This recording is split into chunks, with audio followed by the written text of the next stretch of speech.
સુરતના વરાછા બરોડા પ્રેસ્ટીજ ખાતે રોડ પર બેસી વર્ષોથી ધંધો કરતા લોકોએ રેલી આખરે પહોંચી રજૂઆત કરી હતી। સુરતના વરાછા બરોડા પ્રેસ્ટીજથી પાથરણાવાળાઓ એક રેલી કાઢી હતી। વર્ષોથી રોડ પર બેસી ધંધો કરનારાઓને પાલિકાના અધિકારીઓ દ્વારા હેરાનગતિ કરાતી હોવાનો આક્ષેપ સાથે મોટી સંખ્યામાં પાથરણાઓએ મનપા કમિશનર કચેરીએ પહોંચ્યા હતા અને ઉગ્ર રજૂઆત કરી હતી।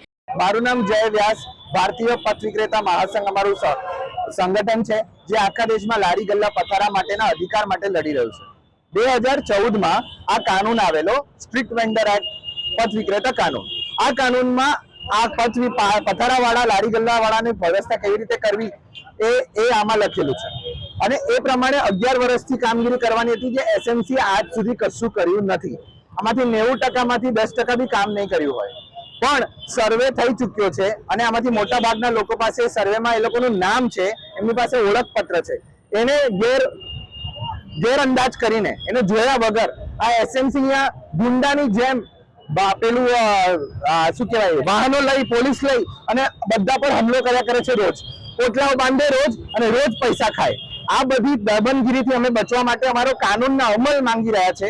મ્યુનિસિપલ કમિશનર પાસે જઈ રહ્યા છે આજે વરાછાથી કે ભાઈ તમે આ કાનૂનને અમલ કરો। ભારત સંવિધાનની નીચે બનેલા જે કાનૂન છે તમે માનો છો કે નથી માનતા, એ સવાલ અમે એમને કરવા જઈએ છીએ।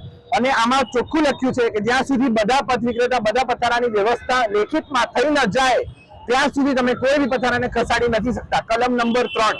આટલા સ્પષ્ટ કાનૂન હોવા છતાંય આ લોકો જે દમનગીરી કરે છે એના વિરોધમાં અમે બહુ કડક શબ્દોમાં કહીએ છીએ કે આવો અત્યાચાર ગરીબો પર નહીં ચાલે।